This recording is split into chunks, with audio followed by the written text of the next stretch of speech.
Intensify your intent and determination to awaken. April 27, 2014.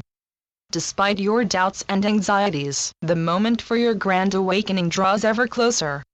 It seems that we have been telling you this for years, and we have, but it is still true, and thus we keep on reminding you, reinforcing the idea of its imminence, because it is your collective intent and will that is about to bring it on.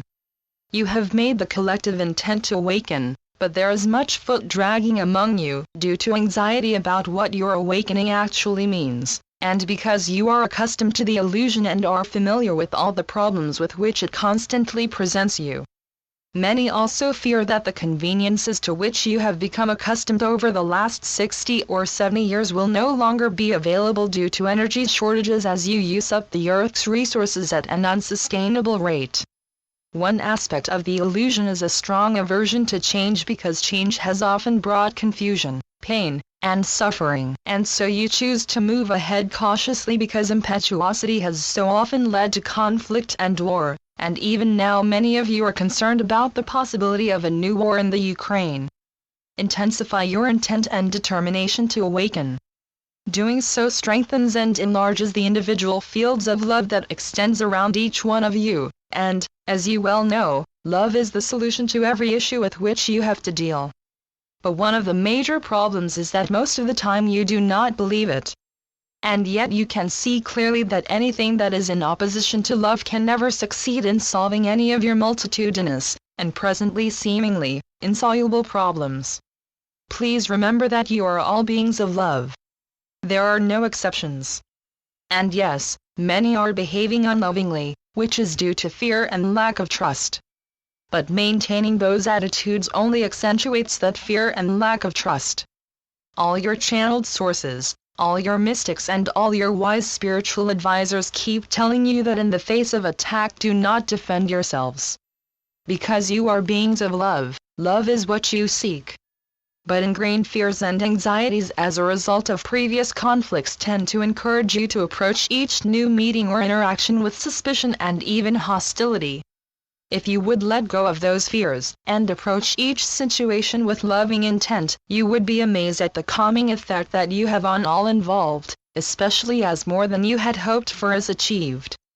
However, many people are permanently on the defensive, and are thus enveloping themselves in energy fields of distrust that threaten violence, and this is felt by those with whom they interact.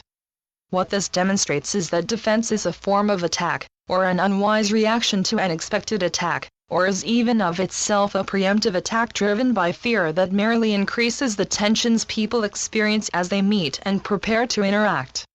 Nearly all of you have experienced these kinds of tensions. They are never comfortable, and often lead to tears.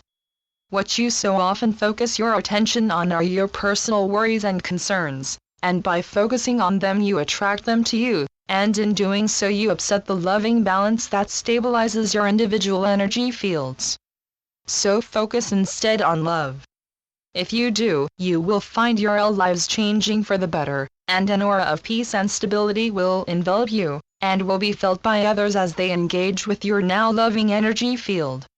Your energy fields are very powerful, but due to the limitations that your bodies impose upon you, very few of you can actually sense or see them, and so you remain unaware of the power that you possess and project in every moment. You are effectively working in the dark. Pun intended. Those who can sense and or see these energy fields have talked about them, described them, written about them, and used them for healing. But generally, unless you personally experience these energies, it is very difficult for you to accept that they exist. Your science has made considerable progress in this area recently, but for most people it is as alien a field as electronics, computer technology, or nuclear physics. What you cannot see or understand you tend to ignore. This is changing as the new generation, basically those under 35 years of age, are beginning to extend their boundaries of awareness and feel the energies about which many have talked and written but which few have felt. This growing awareness is one of the reasons why so many are now accepting the fact that everything is interconnected, nothing is isolated, alone, or totally unaware of the whole. Therefore every thought, word, or action affects the whole. This new awareness of the interconnectedness of everything has been developing slowly for the last 2 or 3 centuries, and has become increasingly noticeable in the last 50 years or so. Growing knowledge about ecology, global warming, and the need to respect the planet that allows human existence to continue, has led to movements and organizations forming to encourage and then insist on individuals taking responsibility for their behavior and life choices. It can easily be seen that your planet can provide abundantly for all of you if you behave with wisdom and restraint, instead of continuing with the greedy and rapacious activities born of your industrial revolution, and the unrestrained operations of the multinational corporations that this has spawned. Your technological abilities have, of late, grown far, far faster than your wisdom and intelligence. That is now changing as the younger and wiser among you move into positions of authority in order to bring about the changes essential to humanity's continued survival and well-being on the planet. Change is happening very rapidly now, and very few of you remain unaware at least of that. The collective choice and decision to awaken has been made and cannot be reversed. Your task is to hold that intent, to hold your ever-brightening light on high, so that all may see it, and you do this by being loving in everything you think, say, or do. It does not mean going out proselytizing, telling people that they are wrong, that they need to clean up their acts. It means simply demonstrating love by your words and behaviors, and by the thoughts you share.